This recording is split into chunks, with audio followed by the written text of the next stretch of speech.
మిమ్మల్ని అడుగుతున్నా, మీ దృష్టి ఎలాగుంది? మీరు చూసే విధానం ఎలాగుంది? వాక్యం తగినట్టుగా చూడగలుగుతున్నారా? లోకం తగినట్టుగా చూస్తున్నారా? ఎందుకంటే పుట్టిన దగ్గర నుండి మనందరికీ ఈ లోకపు గ్లాసెస్ ఉన్నాయి, లోకపు లెన్స్లు ఉన్నాయి. The perspective of the world, లోక పద్ధతులు, లోక నియమాలు, లోక ఆచారాలు, లోకం ఏం చెప్తుందో లోకం లోకం లోకం లోకం లోకం. కానీ దేవుడు వాక్యం తెలియజేస్తుంది, ఈ లోకాన్ని తీసేసి బైబిల్ పర్స్పెక్టివ్, గాడ్ పర్స్పెక్టివ్, దేవుడు ఇచ్చే దృష్టి, దేవుడు చెప్పే మాట. ఈరోజు మీ పర్స్పెక్టివ్ ఎట్లా ఉందో దాని తగినట్టుగా మీ జీవితం ఉంటుంది. ఎందుకంటే లోక దృష్టిలో చూసినప్పుడు కొంచెం కష్టం వచ్చిందా, కొంచెం నష్టం వచ్చిందా, కొంచెం పోరాటం వచ్చిందా, కొన్ని చేతకాని పరిస్థితులలో ఏడి నీ దేవుడు, నువ్వు చేతకానుడివి, నువ్వు పనికిరానుడివి, యు ఆర్ అ వేస్ట్. కానీ బైబిల్ పర్స్పెక్టివ్ వేసినప్పుడు, శ్రమలు కలిగినప్పుడు చేతకానివాడుగా కాదు, ఐ విల్ ఫైట్, నా దేవుడు నా తోడున్నాడు.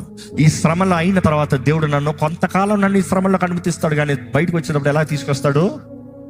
సువర్ణము వలె బయటికి తీసుకొస్తాడు, బంగారంలాగా బయటికి తీసుకొస్తాడు. You see, it is the Bible perspective. You believe. I know I'm going through this process, but I believe.